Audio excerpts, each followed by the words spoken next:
Phasor diagram ऐसे तो मैंने आपको बता दिया फेजर डायग्राम होता क्या है, क्वेश्चन को कैसे आसान बना दे रहा है। अब कुछ अच्छे क्वेश्चन होंगे फेजर डायग्राम में, ठीक है। ये जो क्वेश्चन है आप ऐसा नहीं कि आप बिना फेजर के नहीं कर सकते, बिना फेजर के भी आप सॉल्व कर सकते हो, लेकिन फेजर क्या करेगा, काम आसान कर देगा, ठीक है। इसलिए इस तरह के क्वेश्चन को फेजर से अप्रोच करना सही होता है। अब तो क्वेश्चन कैसा है, अच्छा क्वेश्चन है, ध्यान से देखना है। इसी क्वेश्चन पे दो वैरायटी होती है, तो दोनों वैरायटी में आपको सॉल्व कराता हूँ।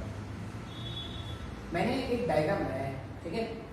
मैंने क्या बोला है कि -a से लेकर a, ठीक है, -a से a दो पार्टिकल्स हैं जो SHM एग्जीक्यूट कर रहे हैं, ठीक है। और दोनों पार्टिकल जो है वो सेम लाइन पर SHM एग्जीक्यूट कर रहे हैं, मतलब दोनों इसी लाइन पर SHM एग्जीक्यूट कर रहे हैं, और दोनों का जो एंगुलर फ्रीक्वेंसी है वो भी सेम है। मतलब क्या गिवन है, ऐसा बताया गया है हमें कि ओमेगा फॉर पार्टिकल 1 और omega for particle 2 is same, ये बताया गया है। और दोनों पार्टिकल इस स्ट्रेट लाइन पर क्या कर रहे हैं, SHM एग्जीक्यूट कर रहे हैं। अब अपने को कैलकुलेट क्या करना है। अब अगर देखोगे तो पार्टिकल 1 यहाँ पे है, पार्टिकल 2 यहाँ पर है, ठीक है। क्वेश्चन में ये पूछा गया है कि find the time after which, ये कब का सीन है, ये t=0 का सीन है। ये जो डायग्राम था वो कब का है, t=0। t=0 में पार्टिकल 1 मीन पोजीशन से a/2 पे और ये इधर जा रहा है, और ये मीन पोजीशन से √3 a/2 पे है और वो उधर जा रहा है, ठीक है।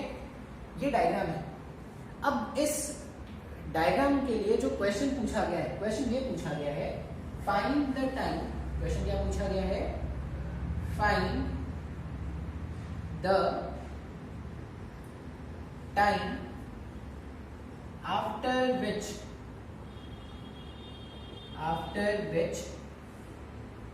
the particles will meet for the first time। ये पूछा गया है कि पहली बार दोनों पार्टिकल की मुलाकात कितने टाइम बाद होगी, कितने समय के बाद दोनों पार्टिकल मिलने वाले हैं, ये पूछा गया है। अब ये क्वेश्चन अपने को सॉल्व करना है। ये क्वेश्चन सॉल्व करने के लिए अपन क्या करते हैं, फेजर डायग्राम का हेल्प लेंगे। फेजर से क्वेश्चन बहुत ही आसान हो जाएगा, ठीक है। तो क्वेश्चन को फेजर में रिविजन कर लेते हैं। फेजर का मतलब होता था एक सर्कल बनाना है जिसका रेडियस एम्पलीट्यूड के बराबर रखना है, ठीक है। फेजर का मतलब एक सर्कल बनाना है जिसका रेडियस एम्पलीट्यूड के बराबर रखना है। अच्छा, पार्टिकल 1, अगर मैं पार्टिकल 1 के बारे में बात करूं तो पार्टिकल 1 जो है ना वो a/2 के मार्क पर है। जो पार्टिकल 1 है वो कहाँ है, a/2 के मार्क पर है। यहाँ से यहाँ तक a/2 मार्क लेते हैं। अच्छा, अब अगर आपको फेजर डायग्राम थोड़ा भी समझ में आता हो तो a/2 पे है और ये मीन पोजीशन से एक्सट्रीम की तरफ जाने की कोशिश कर रहा है, तो मीन पोजीशन से एक्सट्रीम जाना है मतलब इस वाले हाफ में मूव करना होगा। तो पार्टिकल 1 जो है ना वो यहाँ कहीं पे है, पार्टिकल 1 यहाँ कहीं पे है। और अगर मैं इसको ज्वाइन कर दूं तो मुझे ये एंगल भी पता चल जाएगा। वो कैसे, इसको मैंने क्या किया, a/2 का नाम था, इसको मैंने ऐसा ज्वाइन कर दिया। अभी ये डिस्टेंस a/2 है, ये a है। ये एंगल अगर आपको निकालना होगा तो cos थीटा से अगर मैं निकालता ना तो ये इसका बेस कितना है, इसका बेस है a/2 और इसका हाइपोटेनस है a। जब आप सॉल्व करोगे तो cos थीटा यहाँ पे हाफ आ जाएगा, मतलब ये जो एंगल बन रहा है ना हाफ आने का, cos थीटा हाफ आ रहा है, तो थीटा का वैल्यू क्या होना चाहिए, 60 होना चाहिए। मतलब ये जो एंगल है वो कितना है, π/3 के बराबर है। तो पार्टिकल 1 का जो इनिशियल फेज है वो π/6 है। क्या, क्योंकि इनिशियल फेज इस वाले रेफरेंस लाइन से मेजर करते हैं, तो पार्टिकल 1 का इनिशियल फेज जो है वो कितना है, π/6। बात समझ में आ रहा है डायग्राम देख के। पार्टिकल 2 को लोकेट करना है। पार्टिकल 2 भी मीन पोजीशन से एक्सट्रीम की तरफ जा रहा है, दूसरे एक्सट्रीम, मतलब यहाँ कहीं पे होना चाहिए। पहले तो अपन क्या करते हैं, √3 a/2 का मार्क बना लेते हैं, तो यहाँ कहीं पे मान लो होगा माइनस है,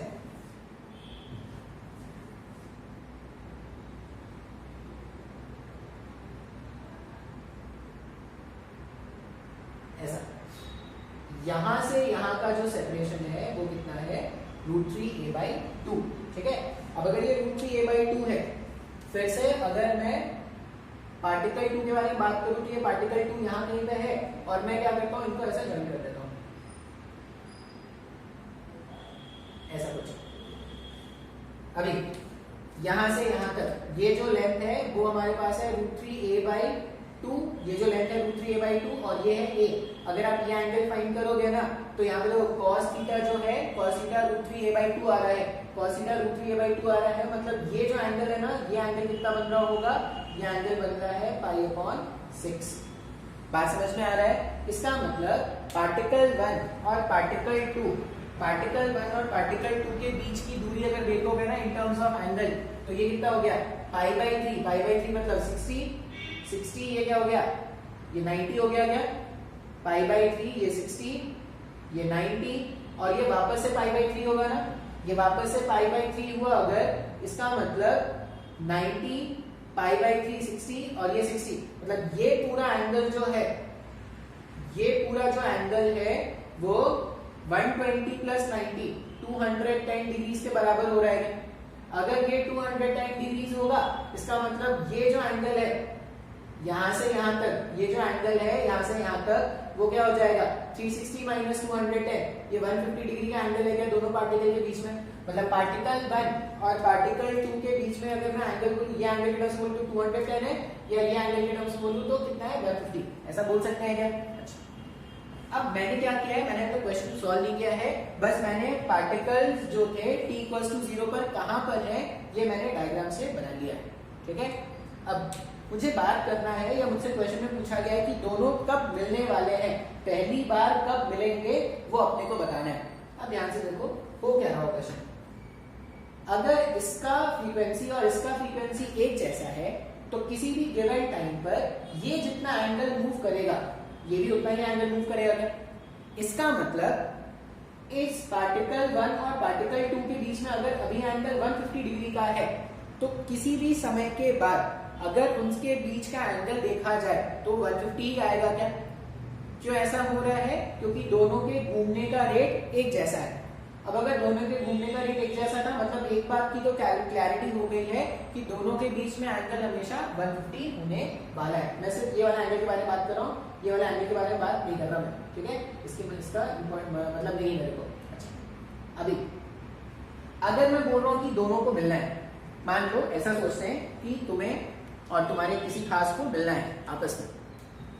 अब अगर तुम्हें और तुम्हारे किसी खास को मिलना है तो तुम क्या करोगे, पहले तो तुम प्लेस डिसाइड करोगे, फिर टाइम डिसाइड करोगे, और उस टाइम पर उस प्लेस पर अगर दोनों होंगे तभी तो दोनों मिल पाएंगे ना।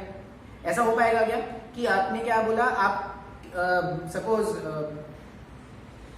डेस्टिनेशन ए चलेगा और दूसरा जो आपका खास था वो डेस्टिनेशन बी चला गया, मिल पाओगे क्या आप? नहीं। एक तो आपको क्या करना है, एक समय पर ही एक टाइम पर पहुंचना है क्या, सेम टाइम पर सेम जगह पर दोनों को होना है, तब जाके दोनों मिल पाएंगे ना। तो दोनों को मिलना है, इसका मतलब दोनों का पोजीशन किसी एक ऐसे टाइम पर एक जैसा होगा तभी तो मिल पाएंगे। दोनों का पोजीशन एक जैसा होना है, मतलब मीन पोजीशन से दोनों का जो सेपरेशन होना चाहिए वो सेम होना चाहिए। ठीक है, मेन पोजीशन से दोनों का जो सेपरेशन है या पोजीशन है वो सेम होना चाहिए। अभी देखो पार्टिकल 1 क्या कर रहा है, पार्टिकल 1 इधर जाना स्टार्ट करेगा। अभी देखो ऐसा डायग्राम है, पार्टिकल 1 जो है वो कुछ ऐसे, पार्टिकल 1 ऐसा है, पार्टिकल 2 ऐसा है। अब क्या होगा, ये ऐसे घूमने स्टार्ट करेंगे, ऐसे घूम रहा है घूम रहा है घूम रहा है घूम रहा है घूम रहा है घूम रहा है, ऐसे सो ऑन। तो ये जो पार्टिकल 1 है, पार्टिकल 1 घूम के इधर से इधर आना स्टार्ट करेगा और पार्टिकल 2 घूम के इधर से इधर आना स्टार्ट करेगा। अब अगर दोनों को मिलना है, दोनों को मिलना है मतलब दोनों का पोजीशन एक जैसा हो जाना चाहिए ना। तो दोनों का पोजीशन एक जैसा होने के लिए ऐसा मान लो कि पार्टिकल 1 जो है वो घूमता हुआ यहाँ कहीं पे आ गया है, मान लो ये पार्टिकल 1 का नया लोकेशन है, और पार्टिकल 2 जो है वो घूमता हुआ यहाँ कहीं पे आ गया। अब ध्यान से देखो, इस वाले पॉइंट पे अगर आप चेक करोगे ना तो दोनों का पोजीशन मीन पोजीशन से एक ही है, मीन पॉइंट से दोनों एक दूरी पर ही है। इसका मतलब पार्टिकल 1 यहां से यहां आ रहा था तो डायग्राम में ऐसे चलने वो यहां से यहां जा रहा है ना, और पार्टिकल 2 यहां से यहां जा रहा है, यहां से यहां चलेगा तो वो यहां यहाँ से यहाँ गया, तो दोनों इस पॉइंट पे मिल जाएंगे क्या? अच्छा ये पहली बार दोनों मिल रहे हैं, ऐसे हजारों बार दोनों मिलेंगे। अब अगर दोनों हजारों बार मिलेंगे तो ये जो है ये कंफर्म हो गया कि अगर मेरे को क्वेश्चन में ये फाइंड करना होता है कि पहली बार दो पार्टिकल्स कब मिलेंगे, अगर मुझे ये जानना है, इसका मतलब जब भी दोनों पार्टिकल्स एक वर्टिकल लाइन में अलाइन हो जाएंगे तभी दोनों मिलने वाले हैं क्या? अब अगर दोनों पार्टिकल्स वर्टिकल लाइन में अलाइन होने वाले हैं तो अपन क्या करेंगे, वर्टिकल लाइन में इस तरह से हमने अलाइन कर दिया, अब अपने को कैलकुलेशन करना है। ठीक है, कैलकुलेशन करने के लिए ना जो पहले वाले पॉइंट्स थे उनको मैं हटा देता हूं, मैं डायग्राम को थोड़ा सिंपल बनाने की कोशिश कर रहा हूं अभी। ठीक है, आपने ये नोट कर लिया हो शायद, ये इनिशियल पोजीशन था, इसका मेरे को मतलब नहीं है, मैंने इसको हटा दिया। ठीक है, इन दोनों के बीच में एंगल जो है वो 150 डिग्री है, ये भी मेरे को पता है, ये भी मैंने हटा दिया। ये √3a का वैल्यू मैंने रिमूव कर दिया, कोई मतलब नहीं है। π/3 इसको मैंने हटा दिया, और ये जो लाइन था इसको भी मैंने हटा दिया। ठीक है, मैंने क्वेश्चन में क्या किया है, इन सबको रिमूव कर दिया है। अभी पार्टिकल 1 इधर है, पार्टिकल 2 क्या है, इस पॉइंट पर है, अपन दोनों को ज्वाइन कर देते हैं ऐसा। एक और चीज याद क्या रखोगे कि दोनों के बीच का जो एंगल है, दोनों के बीच का जो एंगल है वो हमेशा, आप क्या करना, अलग से डायग्राम बनाना। ठीक है, दोनों के बीच का जो एंगल है वो हमेशा 150 डिग्री रखना है। इसका मतलब अगर मैं इसको ज्वाइन कर दूं ऐसा और इसको ज्वाइन कर दूं ऐसा, अभी देखो दोनों एक वर्टिकल लाइन पे आ चुके हैं क्या? अगर दोनों वर्टिकल लाइन पे आ चुके हैं मतलब दोनों की पोजीशन क्या हो जाएगी, मैच हो जाएगी, तो दोनों मिल जाएंगे।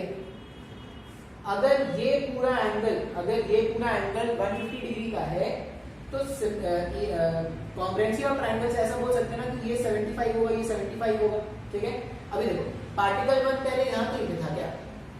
पार्टिकल 1 पहले यहाँ कहीं पे था, अभी पार्टिकल 1 जो है वो डिस्प्लेस करके यहाँ पे आ गया। पार्टिकल 1 जो ना, देखो यहाँ कहीं पे पार्टिकल 1 था, और ये जो एंगल हमारे पास आया था, ये एंगल हमारे पास क्या आया था, π/3 60 डिग्री आया था क्या? तो पार्टिकल 1 अगर आप देखोगे ना तो पार्टिकल 1 कितना डिस्प्लेस हो रहा है, ये 60 घूमना पड़ा है इसको, और ये 75 और एक्स्ट्रा घूमना पड़ रहा है क्या? अगर 60 + 75, पार्टिकल 1 जो है वो 60 + 75 एंगल रोटेट कर रहा है, इसका मतलब पार्टिकल 2 ने भी तो उतना ही रोटेट किया होगा। तो अगर कोई मुझसे ये पूछ रहा है कि फाइंड द टाइम जब दोनों पहली बार मिलेंगे, इसका मतलब वो मुझसे ये पूछ रहा है कि कितने टाइम पर पार्टिकल 1 60 + 75 डिग्री एंगल रोटेट कर लेगा, वही तो मेरे को पूछा गया है। तो हमने क्या बोला कि पार्टिकल 1 को रोटेट कितना करना है, 60 डिग्री + 75 डिग्री, इसको रोटेट करने का जो टाइम लगेगा वही टाइम है क्या दोनों के मिलने का। अब 60 + 75 अगर मैं ऐड कर दूं ना तो ये कितना हो जाएगा, 75 में अगर मैं 60 ऐड कर दूं तो ये हो गया मेरे पास 135। तो हमें रोटेट, पार्टिकल 1 को रोटेट कितना करना था, 135 डिग्रीज को रोटेट करना है। फिजिक्स में डिग्रीज में काम चलता नहीं, इसको रेडियंस में कन्वर्ट करेंगे। रेडियंस में कन्वर्ट करने के लिए π/180 कर देंगे। 135 π/180, इतना एंगल अपने को घूमना था, और ये जो एंगल घूमना है वो कौन घुमा रहा था, ω/t से घूम रहे थे क्या? ओमेगा का मतलब होता है 2π/ time period into small t। अच्छा एक और चीज, इस वाले क्वेश्चन में आपको ये पता है कि जो टाइम पीरियड ऑफ ऑसिलेशन है, जो टाइम पीरियड ऑफ ऑसिलेशन है वो कैपिटल T है, मतलब जो आंसर आना है वो कैपिटल T के टर्म्स में आना है। पाई से ये पाई कैंसिल आउट कर सकते हैं ना, 15 से अगर मैं डिवाइड करूं ना तो ये 15 से क्या हो रहा है, 15 ये 12 में हो जाएगा, और ये 15 जो है वो 9, ये 3 हो जाएगा, और ये क्या हो जाएगा 4। सॉल्व करने पर ऐसा कुछ आने वाला है, दैट इम्प्लाइज जो टाइम लगने वाला है वो 3t/8 सेकेंड्स होने वाला है। इतने टाइम के बाद पार्टिकल 1 पार्टिकल 2 से मिल जाएगा। बात समझ में आया क्या?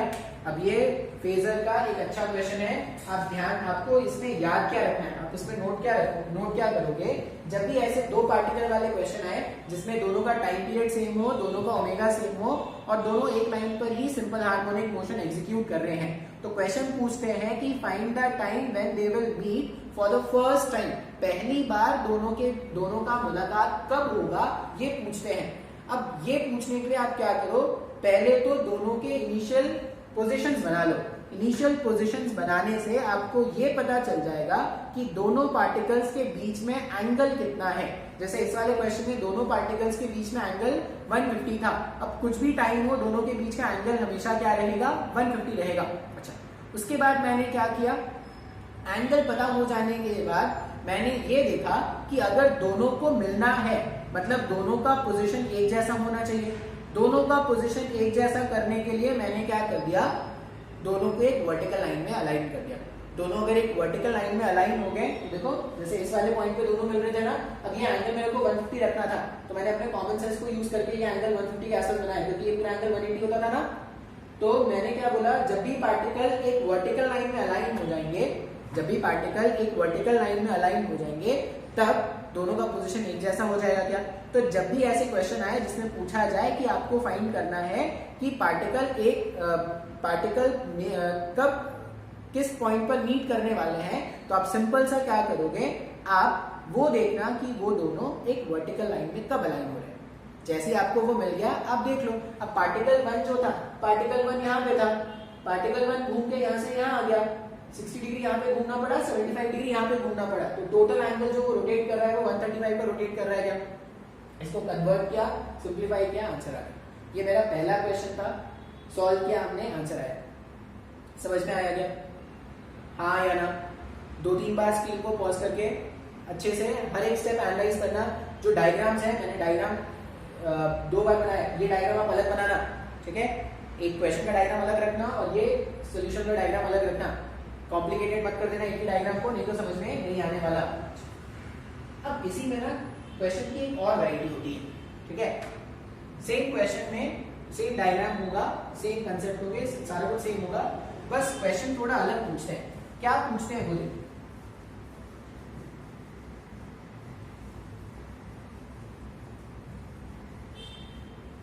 अब जो क्वेश्चन है हमने क्या करा दिया, दोनों को मिला के है ना।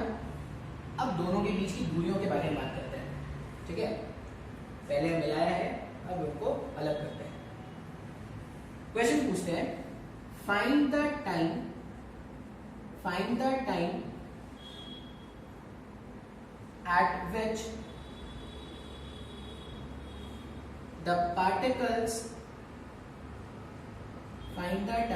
at which the particles are at maximum separation। वो समय बताओ जब दोनों पार्टिकल्स की दूरियां सबसे ज्यादा है, ये पूछा गया। वो समय बताओ जब दोनों पार्टिकल्स के बीच की दूरियां सबसे ज्यादा है, ये पूछा गया। अब फिर से यही डायग्राम है ना। अगर इसका मतलब एक चीज तो कंफर्म है कि जो स्टार्टिंग वाले पोजीशंस जो जैसे पहले वाले क्वेश्चन में बनाए थे, अभी भी वैसे ही होगा क्या। तो स्टार्टिंग वाला जो फेजर डायग्राम है वो तो पहले बना लेते हैं। क्या था, पार्टिकल 1 यहाँ कहीं पे है, a/2 मान के रखना है ऐसा। पार्टिकल 1 यहाँ कहीं पे है और पार्टिकल 2 जो है वो √3a/2 है। पार्टिकल ये अगर √3a/2 है तो पार्टिकल ये यहाँ कहीं पे है, ये पार्टिकल 2 और ये पार्टिकल 1। क्या क्या पता है अपने को, ये जो एंगल है वो अपने पास π/3 है, और ये जो एंगल है वो अपने पास कितना है, अपने को क्या रखना था, 60 रखना था नहीं, ये तो ये रख दिया अपन ने, नहीं ये π/6 होगा, सर 30 रखना है ना, ये π/6। ये अपना इनिशियल डायग्राम ऐसा कुछ देखता, मैंने फेजर में बना दिया है। अभी देखते हैं वो क्या है। ये पार्टिकल 2 इधर भाग रहा है, पार्टिकल 1 इधर भाग रहा है, ठीक है। अभी इनके बीच की जो भी इनके बीच का जो भी सेपरेशन है वो मैक्सिमम है क्या, नहीं मैक्सिमम नहीं। क्यों नहीं है वो सोचो। ये पार्टिकल इधर भागने की टेंडेंसी रख रहा है, ये पार्टिकल इधर भागने की टेंडेंसी रख रहा है, मतलब दोनों के बीच की जो दूरियां हैं दोनों मिलकर बढ़ाने की कोशिश कर रहे हैं। क्या, तू भी बढ़ा मैं भी बढ़ा, दोनों मिलकर दूरियों को क्या कर रहे हैं, बढ़ा रहे हैं। एक और चीज, जब पार्टिकल मीन पोजीशन से एम्पलीट्यूड की तरफ भागता है, जब पार्टिकल मीन पोजीशन से एम्पलीट्यूड की तरफ भागता है तो उसका स्पीड कम होता जाता है। मतलब पार्टिकल 1 जब यहां से यहां भाग रहा है तो उसका स्पीड कम हो रहा है, उसी तरह पार्टिकल 2 जब यहां से यहां भाग रहा होगा स्पीड कम हो रहा है। मान लो पार्टिकल 2 भागता भागता यहां पे आता है, पार्टिकल 2 जब भागता भागता यहां पे आ गया तो पार्टिकल 1 यहां कहीं पे पहुंचोगे, ठीक है। पार्टिकल 2 इस वाले पॉइंट पर आके रुक गया, पार्टिकल 2 इस वाले पॉइंट पर आके रुक गया, पार्टिकल 1 का स्पीड यहां से और कम हो गया है, ठीक है, स्पीड जो भी यहाँ पे था यहाँ से यहाँ पे और कम हो गया है, लेकिन वो अभी भी चल रहा है, मतलब अभी भी दोनों के बीच का सेपरेशन बढ़ रहा है, ये रुक गया है लेकिन ये तो सेपरेशन बढ़ा रहा है। अभी इसके बाद पार्टिकल 2 जब यहां से आना स्टार्ट करेगा तो अभी क्या करेगा, एक्सेलरेट करना स्टार्ट करेगा, मतलब पार्टिकल 2 का स्पीड अब 0 से बढ़ना स्टार्ट हो रहा है, पार्टिकल 1 का स्पीड अभी भी कम हो रहा है क्या? एक ऐसा टाइम जरूर आएगा जब पार्टिकल 2 का स्पीड बढ़ता हुआ और पार्टिकल 1 का स्पीड कम होता हुआ मैच कर जाएगा। एक ऐसा टाइम आएगा क्या? पहले तो क्वेश्चन एनालाइज करना सीख लो भाई, एनालाइज करना सीख लो, सॉल्व करना बहुत ही आसान है, सॉल्व करने में कोई प्रॉब्लम नहीं होगा, समझ में आना इंपॉर्टेंट है। हमने बोला कि पार्टिकल 2 जब यहां से यहां पहुंचा उस टाइम पे पार्टिकल 1 यहां भी है, ठीक है, अभी भी सेपरेशन क्या हो रहा है, बढ़ रहा है, ये रुक गया, ये इधर बढ़ा रहा है। उसके बाद पार्टिकल 2 क्या करेगा, इधर भागना स्टार्ट करेगा, पार्टिकल 2 जब इधर भागना स्टार्ट कर रहा है तो पार्टिकल 1 अभी भी इधर ही जा रहा है, यहाँ पे 0 था, यहाँ पे स्पीड है, सेपरेशन भी बढ़ रहा है, धीरे धीरे पार्टिकल 2 का एक्सेलरेशन के कारण अब इसका स्पीड एक्सेलरेशन बढ़ेगा, इसका स्पीड एक्सेलरेशन में कम हो रहा है। एक ऐसा टाइम जरूर आएगा क्या जब पार्टिकल 2 का स्पीड बढ़ता हुआ और पार्टिकल 1 का स्पीड कम होता हुआ मैच कर जाएगा। मान लो ये भी 10 मीटर पर सेकेंड, ये भी 10 मीटर पर सेकेंड। अब अगर मैं बोल रहा हूं कि ये दो पार्टिकल है, ये भी 10 मीटर पर सेकेंड से भाग रहे हैं, ये भी 10 मीटर पर सेकेंड से भाग रहे हैं, तो दोनों के बीच में कोई सेपरेशन बढ़ रहा है क्या? नहीं। जैसे ही दोनों का वेलोसिटी, जैसे ही दोनों का वेलोसिटी वेक्टर सेम हो जाएगा, दोनों के बीच का जो भी सेपरेशन होना था वो सेपरेशन हो चुका है क्या? सेपरेशन मैक्सिमम आ चुका है क्या? क्यों? क्योंकि उसके बाद सोचो, अब इसके बाद इसका स्पीड बढ़ रहा है, इसका स्पीड कम हो रहा है, इसका मतलब ये 1 के रिस्पेक्ट में 2 अब क्या कर रहा है, अप्रोच कर रहा है क्या? मतलब तो सेपरेशन कम होना स्टार्ट हो जाएगा। इसका मतलब जब अगर मुझसे ये पूछा गया है कि दोनों का वेलोसिटी सेम कब होगा ये बताओ, इसका मतलब मुझसे ये पूछा गया है कि किस टाइम पर दोनों के वेलोसिटी वेक्टर सेम हो जाएंगे। अब दोनों के वेलोसिटी वेक्टर सेम लाने हैं, दोनों के वेलोसिटी वेक्टर सेम लाने हैं, इसका मतलब क्या है, यहां से यहां पर देखो, यहां से यहां का सेपरेशन और यहां से यहां का सेपरेशन सेम होना चाहिए क्या? बात समझ में आ रहा है? मीन पोजीशन से पार्टिकल 1 जितनी दूरी पर इस तरफ है, मीन पोजीशन से पार्टिकल 2 दूसरी तरफ उतने ही सेपरेशन पे होना चाहिए क्या? और दोनों का सेंस ऑफ मूवमेंट सेम होना चाहिए। अगर ऐसा कुछ मिल जाएगा तो ये अपने मैक्सिमम सेपरेशन और कंडीशन हो गया क्या? अब इसको फेजर में कैसे सोचेंगे?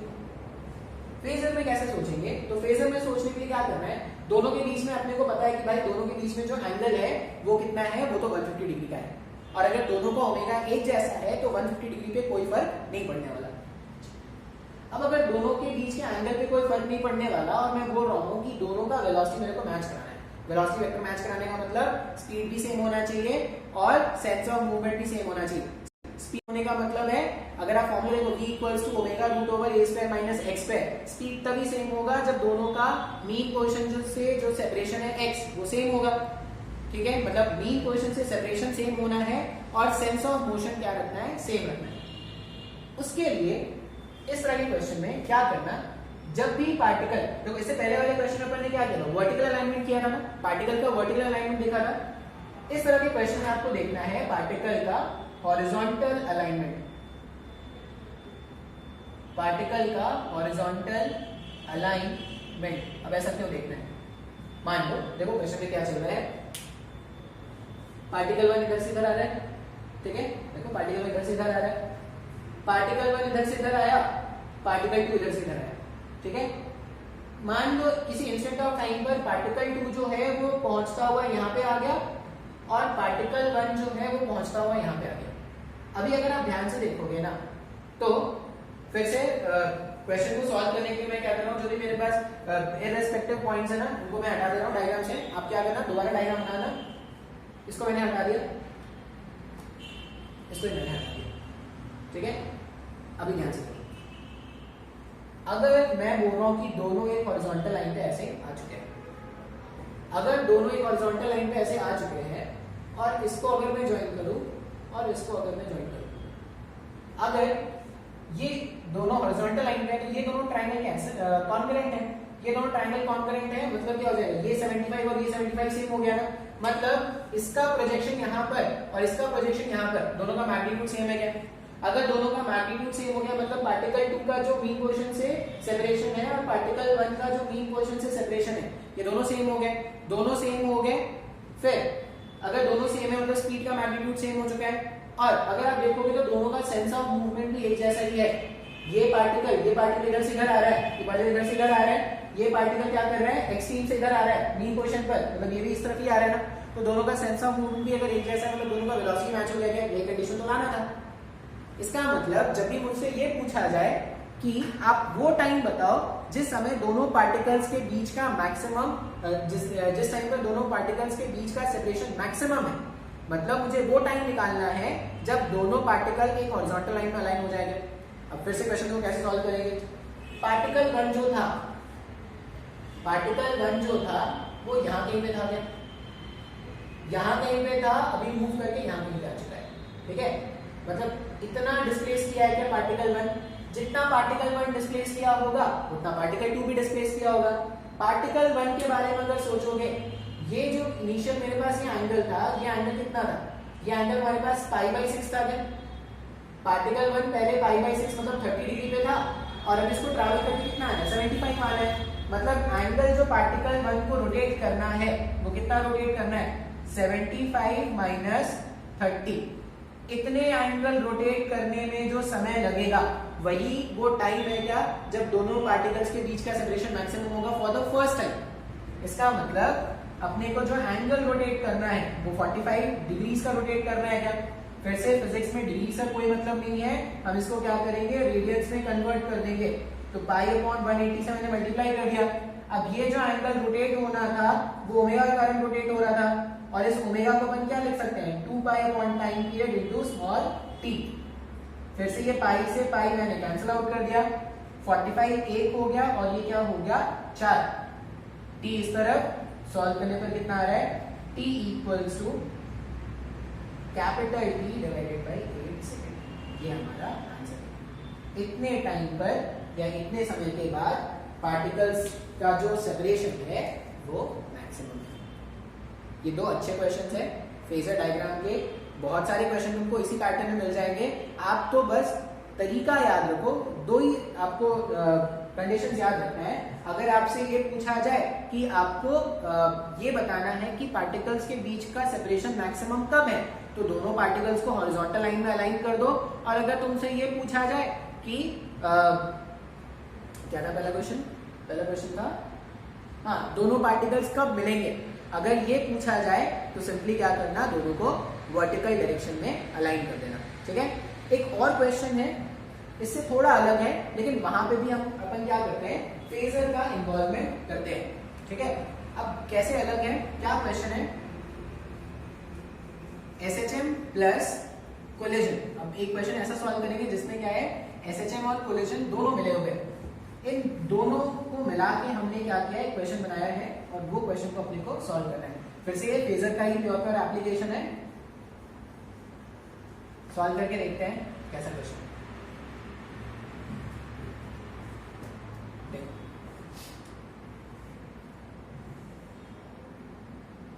अभी तुम लोग को टाइम पीरियड नहीं बताया ना,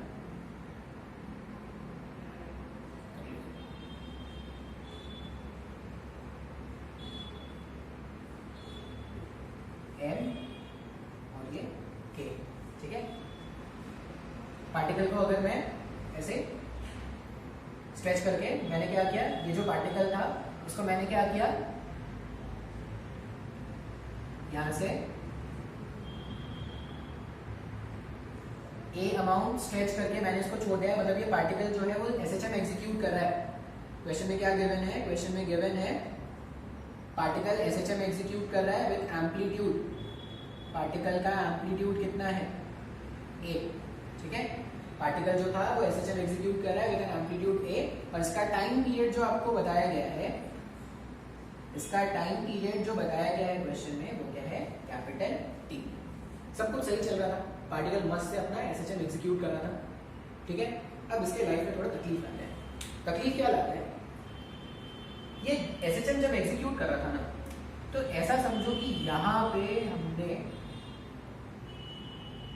अचानक से एक वॉल क्रिएट कर दिया, ठीक है, चालू किया हमने और अचानक से हमने क्या कर दिया है, एक वॉल क्रिएट कर दिया है। और कितने सेपरेशन पे वॉल क्रिएट किया है, a/2, मतलब एम्पलीट्यूड के जस्ट आधे सेपरेशन पे मैंने क्या कर दिया, एक वॉल जाके लगा दिया। एसएचएम मस्ती से वो कर रहा था एसएचएम, मैंने क्या किया, मुझे इसका मोशन मुझसे देखा नहीं गया तो मैंने एक वॉल लगा दिया है, ठीक है। कितने दूरी पे लगाया, मीन पोजीशन से a/2, ठीक है। और ऐसा बोला गया है कि यहाँ पे जो कोलिजन होगा उसका E का वैल्यू है 1। अब E का वैल्यू 1 मेरे को बताना नहीं पड़ेगा, यहाँ पे मुझे लगता है आपको आता होगा। E का वैल्यू 1 का मतलब ऐसे समझ लो कि जितने वेलोसिटी से हिट किया टकरा के वापस वैसे ही आ गया। अभी अब ये जो पार्टिकल था, पहले जब ये वॉल नहीं था तो T इसका टाइम पीरियड था। अब अगर इसका टाइम पीरियड T था, अब आपसे पूछा गया है find the new time period for the oscillation. अब ये ना एसएचएम नहीं, एसएचएम क्यों नहीं है तुमको सोचना है, ठीक है। एसएचएम क्यों नहीं है तुमको सोचना है, मैंने बहुत सारे कंसेप्ट को बता दिए हैं, तो खुद से सोचना है। एसएचएम नहीं है लेकिन ऑसिलेशन है, ठीक है। ऑसिलेशन है मतलब टू एंड फ्रो मोशन तो कर रहा है, ऑसिलेशन है लेकिन एसएचएम नहीं। अब इस तरह का जो बचा हुआ मोशन है ना, उसका अपने को टाइम पीरियड निकालना है, ठीक है। फिर से अब कैसे टाइम पीरियड निकालेंगे वो देखते हैं। फेजर का एप्लीकेशन है, क्या करते हैं,